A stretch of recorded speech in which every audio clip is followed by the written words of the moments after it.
It's been years since anyone's found any new debris from MH370, and it's been even longer than that since anyone came up with any other sort of new evidence relating to the case. But that doesn't mean that it's impossible that we could find new data.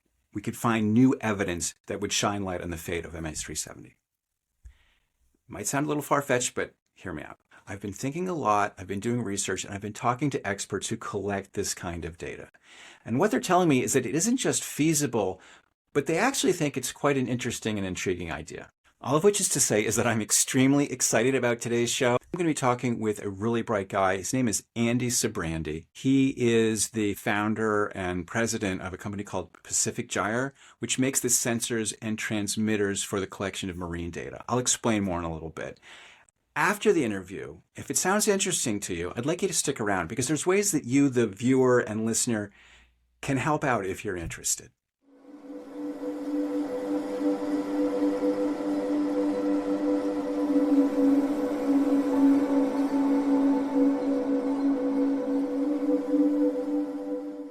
Hi everybody, Jeff Wise back with you. Right now, I'm getting close to a big subscriber level of 1,000, which makes a big difference for the algorithm. So I ask you this every time, but right now, particularly, if you like this show and you're not already subscribed and you want to go ahead and hit that subscribe button, it would mean a lot. Thank you. Now let's talk about this new evidence that I was mentioning earlier. Basically, I spent a lot of time in this podcast talking about the flaperon and other pieces of debris that washed across the Indian Ocean in the months after the plane disappeared in 2014 into 2015 and ultimately were collected in the western part of the Indian Ocean. In particular, the flaperon was the most rich in marine organisms that provide evidence of what happened to the plane. But there were some very peculiar things about the flaperon. I've enumerated them here before, but let me summarize again. Number one, the age of the barnacles. The barnacles were much smaller than the scientists who study these things would expect. And that means that they are younger. In the anniversary episode in season 1, we talked about how there was about a year-long gap between when the plane disappeared and when these organisms seemed to start colonizing the flaperon in particular. But none of the pieces of debris that were collected, and dozens were collected, none of them had organisms that were the right age. They were all way too young. Why? Number two, the second strange aspect of this data is how the Lepus barnacles settled on the flaperon. When the French authorities took the piece from Réunion to Toulouse, where they examined it, they were kind of baffled because when they put it in the tank, they saw how it floated about 1/3 out of the water. But when they looked at the Lepus barnacles, these barnacles, which grow only underwater, completely covered the piece. Though that's contradictory, and they were really baffled, and they wound up doing their reverse drift modeling using two sets of assumptions based on either it was fully immersed or it was floating partly out of the water. That paradox has never been resolved. And then three, which relates to number two, is how did the flaperon drift from the presumed crash site to Reunion Island in the 15 months that it took? When the Australian scientists ran their drift models, they couldn't get the piece to arrive at Reunion in time. They thought it had to do with the wind, the way the wind pushed the object, and basically it had to stick up high enough out of the water that the wind could push it. But again, that's the paradox because it seems to have been floating immersed enough that the Lepus could grow in it. The Australians were aware of this difficulty, and so what they did is they took it, they created some replica flaperons, sort of like their model of what a flaperon is. It kind of looked like a shipping pallet, and they put it in the water when it was a windy day, and they measured how the wind affected it. And then they did their calculations, and they couldn't get it to work. The wind didn't push it enough to get to Reunion Island. So they got an actual flaperon. They cut it down to the size to match what was the piece of debris that washed ashore. And they put it in the ocean, and they saw how the wind pushed it. And they found that it pushed it more than the early replicas they'd made. And then when they put those numbers into their algorithm, it produced the results they wanted. The piece was now able to get to Reunion Island in time. Great. But for me, when I heard about this, I was a little bit frustrated because they just left the piece in for a couple hours, long enough that they could study the effect of the wind. If they had just left it in and let it drift, especially if they had put it in on the seventh arc, near where they think the plane went into the water, they could have actually seen, they could have answered some of these other paradoxes, such as how did the barnacles grow and how big were the barnacles? So essentially, the idea that I've been talking to people about is, what if we get a flaperon, as the Australians did, and we put it in the ocean on the anniversary, so the seasonality is correct, put it in the ocean near the seventh arc, and we let it drift, and we track it, and we see where it goes, and either we can attach a camera and we can watch the marine life growing on it to see if it somehow does grow all over the entire thing, and we can also see how big they're getting. And hopefully, after 15 months, sometime in July of, this would be 2026, we could pull it out of the water, whatever sea life is growing on it, and measure it, see what it is. That would really help clarify this paradox. Either these paradoxes aren't paradoxes, there's some way that it actually makes perfect sense, or we have a fundamental problem. Because if the sea life grows on this replica flaperon in a very different way to how it grew on the real flaperon, we have some real questions. Okay, and then I think the world has to finally acknowledge that this is really a problem for the idea that the plane went into the Southern Ocean. We have to really back out and take a clean sheet approach to trying to understand this mystery, as I've been obviously proposing for a long time. So if this idea were to be implemented, there would be essentially three stages, right? We have to first of all find a flaperon. We then have to cut it down to the size of the flaperon that washed ashore. And we have to outfit it with telemetry. We have to put sensors on it and a way to communicate with satellites so we can track it as it moves through the ocean. And then the final step is, having created this rig, we have to put it in the water on March 8th, 2025, 1,000 miles from Perth. So it's out there in the middle of the ocean. It's not that easy to get to. So all of these steps are difficult to some degree, but doable. And so I've spent the last couple weeks, months actually, thinking about how to effectuate all of these things. And today I'm going to be talking with Andy Sybrandy, who, as I mentioned, developed the drifters that NOAA is currently deploying all around the world in its global drifter program. And he builds the sensors that go on these things. So nobody knows more about collecting data from the middle of the ocean and tracking things that are moving thousands of miles from land in a random direction. Nobody knows more about that stuff than Andy Sybrandy. So I'm really happy to welcome him onto the podcast today. Well, let's just get into it. Andy, thank you so much for taking the time.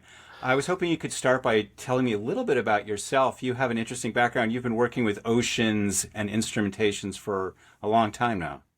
Yeah, since 1989, I started working with Peter Neeler. He's sort of the patriarch of Lagrangian drifting buoys. He and I designed the SVP drifter, which is used as sort of the workhorse of the Global Drifter program. So you were building these instruments in order to collect data from the ocean? Yeah. So they're drifting buoys. They collect GPS positions and transmit it back through satellites, and they're sort of a proxy for the current itself. They follow the currents. Okay, so what I'm interested in, the question of, can we collect more data that would help shed some light on some of these mysterious aspects of MH370, evidence that we have in hand but don't fully understand. So it would be neat if we could put, say, a flaperon into the ocean near where we think the real flaperon went in, and then track its couple of things, track its motion, track the growth of marine organisms on it, and see if we can maybe see what happens when we replicate the experience of the real life flaperon that happened back in 2014. And so I had talked to you earlier. We had a phone conversation, and I put these questions to you, and you had some really interesting things to say to me. I mean, the first thing I wanted to know was, if we took a real-life flaperon and put it in the ocean, what kind of instrumentation would we put on it? And you were telling me about the transmitters that go on these drifter buoys. They are. Could you tell me sort of about how big they are, how much they weigh, and what kind of data are they transmitting? Okay, so for the drifters, there's the SVP drifter has a 14-inch sphere, which is batteries, a GPS receiver, and a satellite transmitter inside the sphere. That hangs onto a drogue that's centered at 15 meters below the surface, a drogue being the sea anchor. Okay. So a 14-inch sphere is required for that. Now, in some of our smaller drifters, we use an 8-inch sphere, and that's also the sphere we use when people ask us, they want to track something in the water. So they'll use this 8-inch sphere, which has smaller batteries. It won't affect what it's attached to as much, and it's just a lighter, less expensive solution. And it has a smaller battery, so it won't last as long. It won't last as long, but it will last. I mean, the SVP drifter will last several years in the water. Right. The MicroStar is another float. That's where the 8-inch surface float comes from. It'll last for many months, depending on how often you sample the positions. So if you sample every 5 minutes, it won't last as long as if you sample every hour. I think the global drifters that NOAA manages report every hour or something like that. Yeah, they report every hour, and they'll last.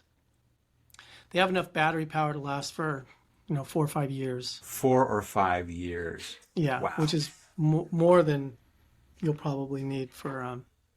That is plenty of time. I mean, basically, the project that I have in mind would be to replicate a 15-month drift across the kind of mid-latitudes of the Indian Ocean, of the southern Indian Ocean, which, depending on where you drift to, could be really prime habitat for these lepus barnacles.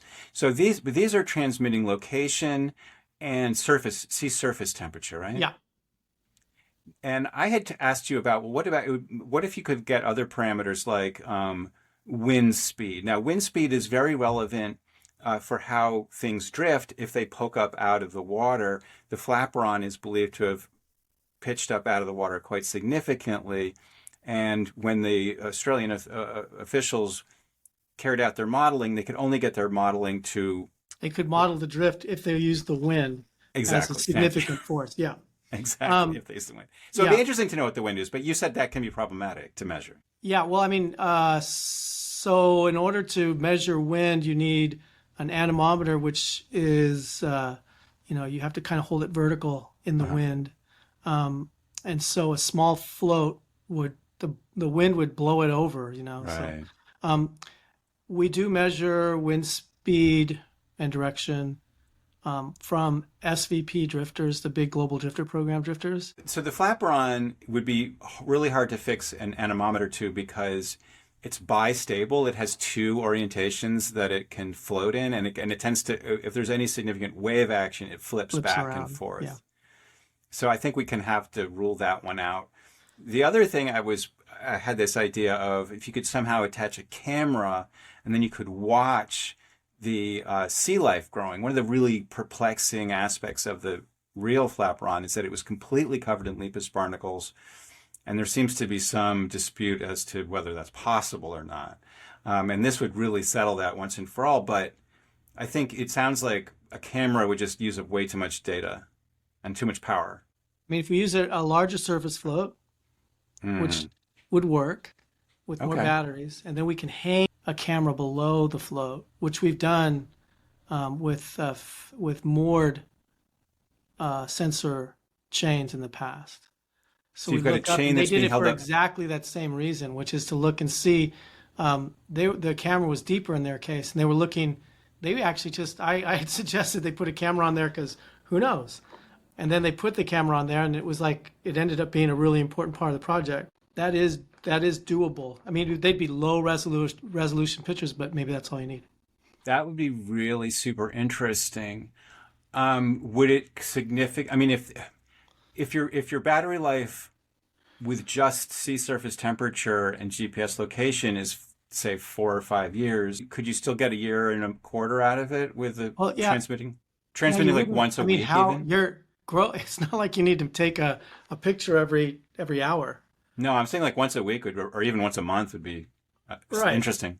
Right. So then it doesn't. I mean, the power budget is is hardly different at all from what it would be otherwise. Interesting. And Now, in the globe, we'd send it back in little like little packets of data. Well, we'd use the smaller transmitter. We wouldn't need a high bandwidth transmitter either because we just send it back in little bits. It just take a while to interesting. get the picture back, but we could get it. It's a bit like a space probe, isn't it? Where you've got a very limited budget. In fact, Mars has a better connection than the middle of the Pacific Ocean. Wow. It's really a probe, a sea probe instead of a space probe. Yeah. Interesting. Now, the ocean drifters are essentially an encased sphere that's connected by a tether to this drogue that's fairly deep underwater, and that sealed skin that holds in all the battery and the sensors and antenna, I guess, is also the flotation. Is that correct? Yeah.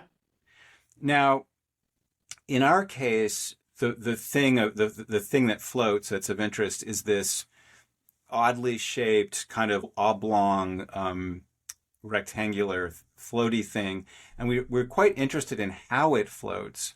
We'd want to try to not disturb the way it floats as much as possible. How would you imagine attaching the transmitter and battery and sensors to something that's kind of irregularly shaped like that? You'd want probably the smaller float or something because the bigger float, is probably 20 pounds or something, and the it probably Yeah, I see guess how would a you like? sphere is the best thing for it has the least resistance as opposed to your flaperon, which has a lot more resistance in water. So it's unlikely that the sphere will drag the flaperon around, but that you know there'll be some influence no matter what you attach to it. But what I would envision is putting it along a relatively long tether on it Hmm. and attach it, which just have an attachment point. I mean, you're making the flaperon, right? So Well, what we're trying to do is get a real one. yeah, but you can machine some kind of. I mean, I could help with that, but Okay. you could put some kind of attachment point on there so that it had a shackle on there that Oh, we could okay. attach to. Yeah, Oh, sure. So you're saying that you could potentially help with the machining? yeah, we could. I mean, send this to flaperon and we'll attach it for you. Oh, very interesting. Very interesting. Well, And the another time. thing we could do Yeah. is we could put the the batteries, the transmitter, the GPS receiver in the flaperon itself, and put one on each side that would be either one side would be facing up or the other, Right. and that would be the best because then you wouldn't have this thing hanging off the side of it. That would be really great. And what you could do is when we got the flapper on and cut it down, we could then float it, mark the water line, and then make sure that when you put the stuff on it, it has more or less the same water line. Yeah, I mean, yeah. It probably would if I mean, given the there's weight of things we can these. do. We can add buoyancy, blah blah blah. We can Okay. do that. It's not a problem. Um, yeah. Now remember, every when you put this thing in the water, when it doesn't have any growth on it, it'll float one way. But then if the barnacles grow like you're saying, then it's going to change the dynamics of this thing. And I know that whoever looked at this says that it doesn't look like it changed over time, but believe me, it did. It was in the water for quite some time, right? So what we have is the pictures that the French took after they had taken it. Now, by this point, the lepus had dried out, and some of them had fallen off. Yeah. But they got by the time they got this thing to Toulouse, I think it was a week or two later, and they took the picture of that. So that's one data point. The other one is that the Australians, having got another flapper on and cut it down to match, put theirs in the water, and so presumably that's what you're going to aim for is to get it to float like the Australians did. I think we could make it work. Yeah, yeah, yeah. And I think honestly, now that we're talking about it, that'd probably be the best way to go is not to hang something from it Right, because it's a lot smaller than I assumed. right. But I think we can. I mean, we make little pucks, and we can. I mean, I can see integrating that into the device. It doesn't have to weigh that much at all. How long do you think that kind of work would take? If I was to get you a flaperon, what kind of time Oh, a frame? few months maybe. A few months? Yeah. So what we would be aiming for would be getting it to you, giving you the time you need to do it, and Uh-huh. then transporting it to Perth, Australia, Uh-huh. and transporting it out over 1,000 miles of ocean, which is something not an insignificant job to take care of. The closest major city is Perth. Oh, Uh, really? To where yeah, they think that landed, where it crashed? for where they think it crashed. Yeah, it's No. 1,000 miles. It was basically an arc, so it stretched along hundreds of miles. And the question is like, where exactly along that arc would it have gone?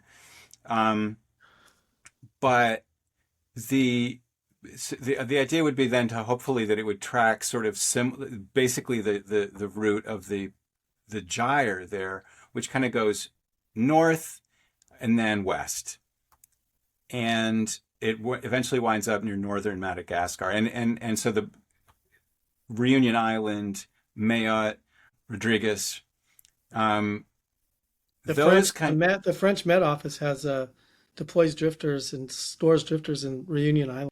If you talk to the French Met Service, Météo France, they're the ones with that station in Reunion, and that's right along your path. Right. And they probably in some deployment cruises may, if they just pay attention to other drifters, they may take a day off, an Right. extra day, and pick up a drifter. Okay, this is great. Andy, I feel like I'm off to the races. Thank you so much for taking the time. I will be getting back to you. Oh yeah, yeah, Uh, yeah. Whatever, it's fun. that was actually a pretty condensed version of a discussion that Andy and I had about drifters and data and many other things. He gave me some good leads of other people to talk to, and he also gave me some really interesting ideas.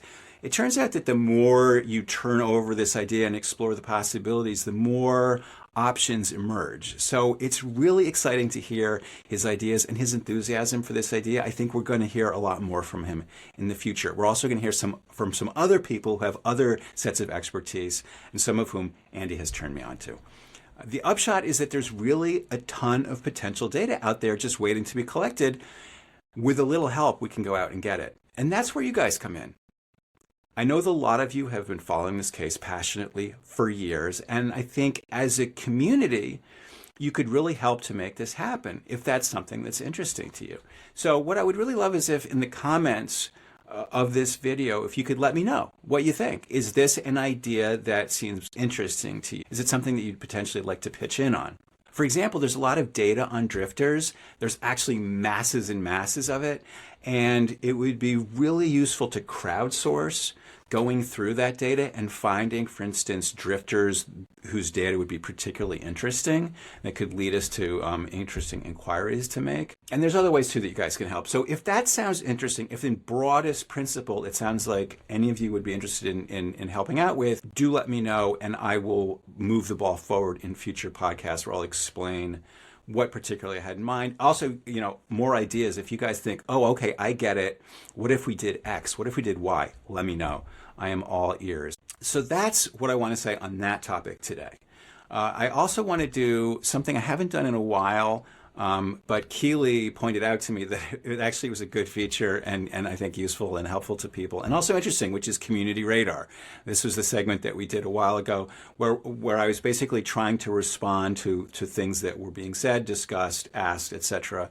in the comment section and elsewhere online. And I really want to get back to it. There's always interesting discussions going on in the comment section here and at the show page at findingmh370.com. What I want to talk about today comes from the comment section of the previous episode, which concerned how we could learn about the fate of MH370 from the way that the debris broke, right? And so one of the readers, Collins M999, wrote, Jeff, so I assume you fully support the findings of the TWA 800 report, i.e. 99% spark in the center fuel tank and 1% missile. Okay, so I had drawn the analogy to the case of TWA 800, which investigators later determined the cause of by looking at all the debris and figuring out the sequence of events of how the plane's pieces came apart. Now, I didn't really get into it in the show, but what the reader here is referencing is the fact that TWA 800 has probably gathered around itself more conspiracy theories and more passionate of a conspiracy community than any other case, with the possible exception of MH370. And the center around the idea that the plane didn't just blow up as a result of an accidental spark, but in fact it was shot down by a missile, and then all of that was covered up by the government, which doesn't want you to know about it. So when he says 99% spark in the center fuel tank and 1% missile, he's saying, well, you admit that there's like a 99% chance that it was an accident. I'm like, actually, okay, here's my response. I don't think it's 99%. I think it's 100%. I don't think that this is a realistic idea at all. Why? Okay, let me read the follow-up comment that Collins M999 wrote. It is statistically close to impossible for over 30 independent eyewitnesses to all be wrong in seeing something streak up towards TWA 800, and then when hitting it, a big explosion happens. Say 1 in a million chance in a peacetime place to see something streak up and hit or very close miss an aircraft at around 18,000 feet, and the explosion just caused by a short circuit in a fuel tank, also 1 in a million. So we have 1 million times 1 million, which is 1 in a, and then there was a 1 with like a whole bunch of zeros. Just with that, there is no need to spend the time putting the aircraft back together in a hangar. Okay, I get it. I know that a lot of people think that. A lot of people, this kind of reminds me of Florence de Changy's idea about MH370, which is it was shot down, governments are covering it up. This is the essence of a conspiracy idea, right? Which is that you have this theory and you don't have a lot of evidence for it, but you can explain a lack of evidence by saying that it's being suppressed, it's being covered up. And in fact, the fact that there isn't more evidence is actually evidence of a cover-up. So I respect that you have that opinion. I don't agree with that opinion, okay? Let me put it this way. In air accident investigation, it is a very well-known idea that if you've been doing this for a while, if you've studied multiple cases and you see patterns emerge over time, what I'm saying is if you're experienced at air accident investigation, you will know that eyewitness accounts are very, very unuseful in figuring out what happened. People see things, they misremember things. They're just it's very hard for people caught by surprise by an unexpected phenomenon to describe it accurately. And people can remember things after the case. So in MH370, we have a similar phenomenon. We have reports of people in the Maldives who saw a plane fly low overhead. An entire village saw this. How could it be that an entire village could be wrong about something like that? Well, there is a social contagion effect in misinformation. I think we understand how fallible memory is, how fallible perception is. Could 30 people all see the same thing? They report that they see a missile streaking upwards? Yes, they can all get that wrong. And in fact, I don't think that there is a reason to think that this plane was shot down. I know that that's not a very satisfying answer for Collins M999. I also am pretty confident that audience member has heard the skepticism before. I am not the first person to voice skepticism.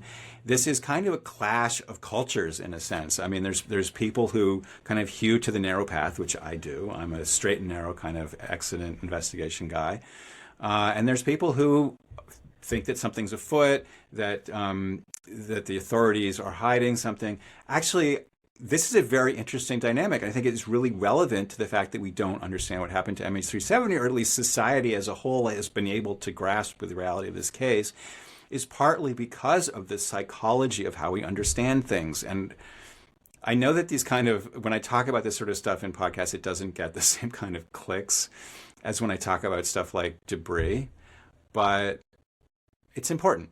So I will have to talk about it. This is a podcast that's dedicated to a comprehensive review of all of the evidence and all of the kind of meta context around the evidence as well. How we grapple with it. How do we understand things?